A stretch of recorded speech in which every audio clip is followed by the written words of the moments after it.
Hello tout le monde, vous êtes avec Nancy Agré, l'écrivaine multicasquette, et dans le cadre de notre campagne de sensibilisation sur la dépression, j'ai décidé de vous partager mon échange avec un spécialiste de la santé mentale.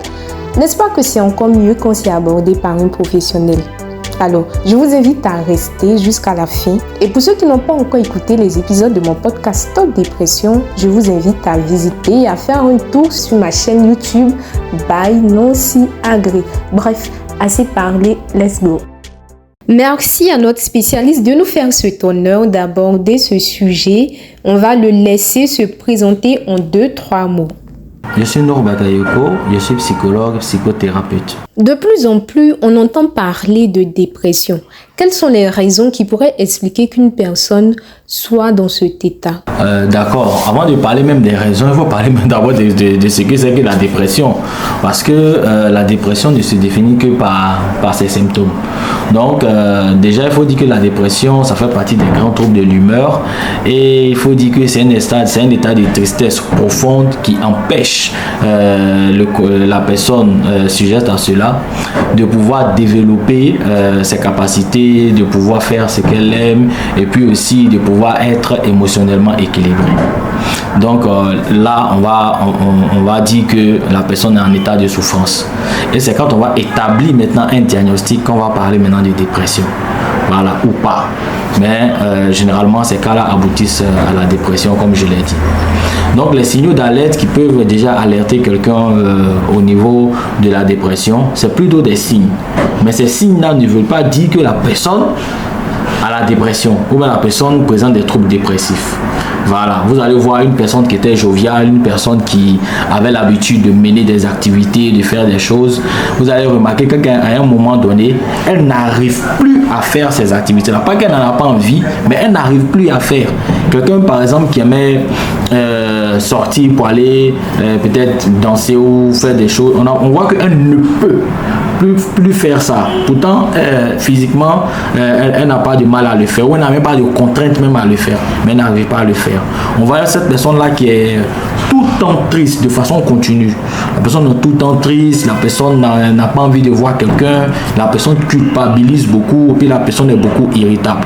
Et puis encore, vous allez remarquer que la personne devient un peu trop sensible. Voilà, dès qu'on dit quelque chose, la personne s'énerve, la personne commence à prendre tout au premier degré. On doit commencer à se poser des questions. Voilà, c'est la personne, comme on le dit, la personne n'est plus normale. Donc là, on doit commencer déjà à approcher la personne pour essayer de comprendre un peu ce qui lui arrive. Surtout quand il arrive où la personne commence à parler de mort, généralement, non, la mort, comment c'est? Est-ce que si on meurt, on va au paradis? Donc, vous savez que ces paroles vont aller vers ce côté-là. Ouais, ça, ce sont des comportements suicidaires. Donc, il y a lieu à se poser des questions sur ces éléments. D'accord. Mais une personne ne vit pas une dépression par hasard. Est-ce qu'il y a des catégories de personnes sujettes à cette maladie? Tout le monde est, comment on appelle ça? Tout le monde est sujet à la dépression. Tout le monde est sujet à la dépression. Et quand on va dire une catégorie de personnes, on ne parlera pas en termes de sexe ou encore en termes de groupement, mais on parlera plutôt en termes de situation.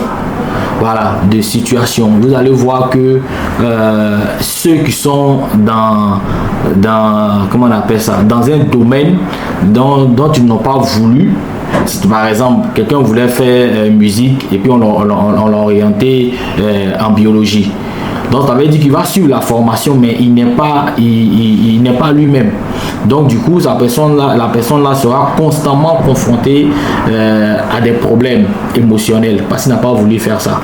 Et les personnes généralement qui sont dans les couples compliqués et puis qui n'arrivent pas à s'en sortir parce qu'ils ont fait publicité, mais on les dit quoi après? Donc ces personnes-là continuent toujours de subir. Voilà, de subir, ces personnes-là sont sujettes à la dépression. Il y a aussi le groupe des étudiants, surtout sur le campus. Les années universitaires passent, les années universitaires retardent un peu. On peut faire une année universitaire en 2 ans, etc. Donc la pression de valider son année, la pression de voir son année invalidée, ça aussi, ça peut amener la personne à ça. Et puis les personnes qui sont sujettes au harcèlement, que ce soit à l'école, que ce soit à la maison, que ce soit au quartier, etc. Et puis après, il y a les victimes de violences basées sur le genre. Et puis, il y a les enfants aînés. Et puis maintenant, il y a les derniers des familles. Et puis même, il y a les nourrissons, il y a les femmes enceintes. Parce qu'on parlera pour les femmes enceintes de dépression prénatale. Et on parlera de dépression postpartum, c'est-à-dire qu'après la naissance. On parlera même souvent de dépression même du nourrisson. Donc ça veut dire que ces différentes catégories-là sont sujettes à la dépression. Comment une personne en dépression peut-elle y faire face et même en sortir? D'accord. D'abord, quand on parle de dépression, quand on parle de lutte contre la dépression, on est d'abord dans la prévention. C'est-à-dire pour faire face à la dépression, il ne faut pas s'auto-diagnostiquer. C'est la première chose à faire. C'est-à-dire que non, je présente ces signes-là, donc j'ai la dépression. Il faut faire attention, la dépression, c'est une maladie. Donc quand tu dis que j'ai la dépression, quelle est la garantie que tu as la dépression? Parce qu'il ne faut pas prendre des symptômes pour dire que j'ai la dépression. Par exemple, tu prends le palu. Tu as le corps qui chauffe, n'est-ce pas? Soit tu vomis un peu, tout ça. Et puis automatiquement, tu as le palu. Ça peut être la fièvre typhoïde. Ça peut être l'ictère. Comme ça peut être le palu. Donc on ne sait pas réellement c'est quoi. Donc il faut consulter pour qu'on nous dise que voilà, on présente des troubles dépressifs ou encore c'est juste la déprime. Parce que la déprime n'est pas la dépression. La déprime c'est un état passager. Ça veut dire que ça te fait mal sur le coup, bon, tu arrives à digérer, ça passe. Par exemple, tu as eu un petit gourmet, voilà, tu as digéré, c'est passé. Mais la dépression, ça s'installe au fur et à mesure. La dépression est beaucoup mesquine. Donc là, il ne faut pas s'auto-diagnostiquer. Deuxième point, c'est qu'il faut beaucoup faire déjà attention à nos proches. Ok, attention à nos proches quand ils parlent. Est-ce que là ça va? C'est un vrai ça va. Est-ce que là non, il n'y a pas de problème? Est-ce que c'est un vrai, il n'y a pas de problème? Est-ce que c'est pas il n'y a pas de problème de débarras ou bien il n'y a pas de problème sincère? Donc ces personnes-là qui vont dire non, moi j'aime pas ça ou bien moi je me sens comme ça, il ne faut pas juger directement la personne. Il faut plutôt comprendre la personne parce qu'on est enclin déjà à juger. Et il ne faut pas aussi à donner des conseils. Ça va peut-être vous étonner, mais c'est comme ça. Il ne faut pas donner des conseils. Dans ces cas-là, les personnes n'ont pas besoin de conseils. Ils ont besoin d'attention et de compréhension. Ok, voilà, d'accord, ça va aller. On est là pour toi. Si tu as un besoin, demande, etc. Mais non, toi, c'est toujours, tu as fait trop malin. C'est tout toi qui fais un vrai genre, ta dépression. C'est pour les blancs, etc., etc. Vous êtes en train d'empirer le mal de la personne. Maintenant, pour faire comment sortir de la dépression, la première étape, c'est d'abord aller voir un professionnel de la santé mentale. Voilà, il faut aller voir un psychologue ou un psychiatre. Quand tu diagnostique la dépression, il va, si c'est une dépression d'origine biologique, si c'est une dépression d'origine héréditaire ou bien c'est une dépression d'origine environnementale. Donc en fonction de chaque dépression, il y a un type de suivi adapté. Donc il y aura le suivi maintenant adapté pour pouvoir suivre la personne. À côté de ça, personnellement même, il faut comprendre que il est temps de prendre sa vie en main. Pourquoi? Parce que si tu ne commences pas à prendre ta vie en main, les autres vont prendre ta vie en main.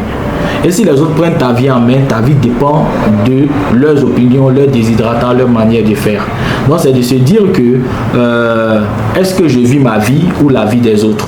La deuxième chose, c'est de faire les choses selon ce qu'on pense, selon ce qu'on peut, selon ce qu'on veut. Si ce qu'on veut faire, si ce qu'on veut dire, si ce qu'on veut développer n'est pas en porte-à-faux avec la loi et la morale, c'est qu'on est sur le bon chemin. Voilà, les gens ont l'habitude de dire prends ton mal en patience, mais dans ce cas-là, il est temps de prendre son bien-être en urgence. Parce que en prenant son bien-être en urgence, on essaie de développer des comportements qui préservent notre santé mentale. Donc ça veut dire quoi? C'est de faire le métier qu'on aime, c'est d'être avec la personne qui nous convient le mieux. On ne peut pas dire une meilleure personne, il n'y a pas de meilleure personne, mais une personne qui nous convient le mieux, des amis qui nous conviennent le mieux, et puis faire des activités qui nous conviennent le mieux. C'est-à-dire chaque fois qu'on va faire quelque chose par obligation ou bien par pression, c'est qu'on n'est pas sur le chemin de la préservation de notre santé mentale. Donc en faisant ça, on va s'éloigner de tout ce qui est facteur pour pouvoir créer une dépression. D'accord. Une personne soupçonne une dépression ou se sent mal mentalement. Quels sont les différents types de spécialistes de la santé mentale qu'elle peut consulter? Dans le domaine de la santé mentale, il y a plusieurs professionnels. Vous allez voir les assistants sociaux, vous allez voir les éducateurs spécialisés, vous allez voir les coachs professionnels, et puis maintenant, vous allez voir les psychologues, vous allez voir les psychiatres, etc. Chaque travailleur social a un champ d'intervention. Donc, ça veut dire que ce que, par exemple, tous les autres font, le psychologue peut faire tout ça. Mais ce que le psychologue fait, tous les autres ne peuvent pas le faire. Vous allez voir aussi le psychiatre qui, lui, est médecin, qui peut donner des qui peut prescrire des antidépresseurs. Ok, tous les autres ne peuvent pas faire ça parce que le psychologue ne prescrit pas les médicaments. Quand on parle de ça, c'est pas seulement la dépression, il y a les troubles anxieux, il y a les phobies, il y a l'éducation, il y a même l'orientation scolaire, il y a le problème de couple, il y a le problème d'engagement, il y a le problème de développement intérieur, il y a le problème d'intelligence, tout ça. Au moins, tout ce qui va tourner autour de la santé mentale en termes de prévention éloignera l'homme de la dépression. Tu vois, parce que la dépression et les autres troubles, là, ça paraît comme une finalité.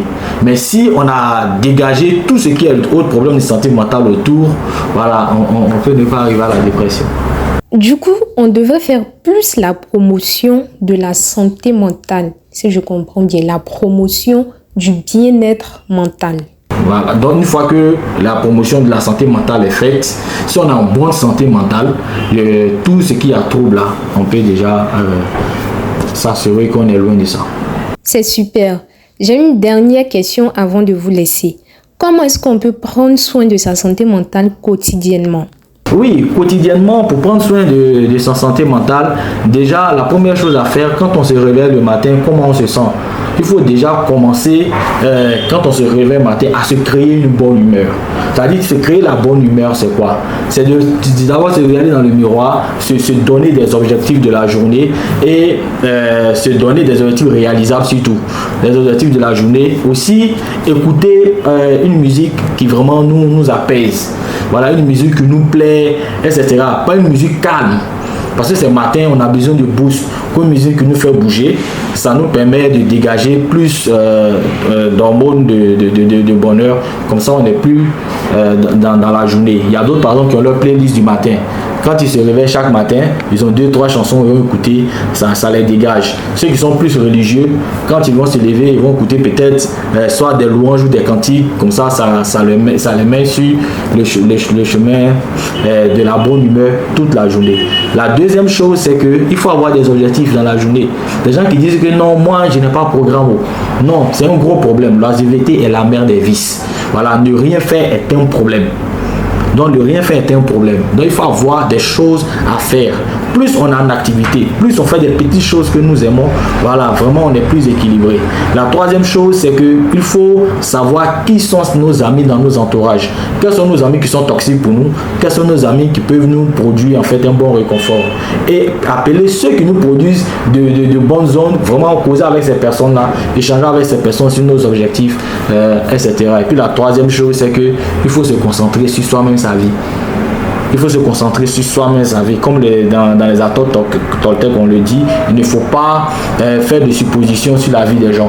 Parce que plus il y a plus de suppositions, plus il y a plus de cas où on peut se tromper et puis avoir honte après. Et puis maintenant, il faut se dire que nul n'est, comment on appelle ça, nul n'est obligé de nous aider. Nul n'est obligé de nous aider, nul n'est obligé d'être reconnaissant. Et nul ne nous est redevable. C'est-à-dire que le service que tu vas rendre dans la journée là, que ce soit parce que ça te plaît que tu le fais et non que tu attends quelque chose en retour. Derrière chaque attente, il y a une souffrance. Donc si moi je te fais du bien parce que j'ai envie de le faire, ça me plaît de le faire, si ce qui te représente n'est pas vrai, c'est pas mon problème parce que je n'ai même pas d'attente par rapport à ça. Donc il faut se mettre ça déjà dans la tête. Et puis il faut avoir des priorités. Il faut avoir des priorités. Tu es en train de partir, je vais dire, fin devoir à 7h10. Et tu arrives devant l'école, il est 6h55, il te reste quelques minutes, quelqu'un apparaît là-bas et puis t'insulte. Et tu t'arrêtes pour te battre avec la personne. Tu finis, il est 7h20. Tu vois que tu n'as pas fixé des objectifs comme ça. Donc pour mieux prendre soin de sa santé mentale, il ne faut pas se focaliser sur tout ce qui nous détruit, mais plutôt se concentrer sur tout ce qui nous développe personnellement et puis amplifier ça pendant toute la journée. Se concentrer sur ce qui nous développe et non sur ce qui nous détruit. C'est sur ces mots que l'on va se dire au revoir et remercier le psychologue Nour Bakayoko pour ses mots véridiques. Il est le fondateur de l'organisation Psy-Trotteur en Côte d'Ivoire et vous pouvez le suivre sur sa page Facebook Nour Bakayoko. Vous étiez en compagnie de Nancy Agré et ce fut un réel plaisir pour moi de vous partager ce moment.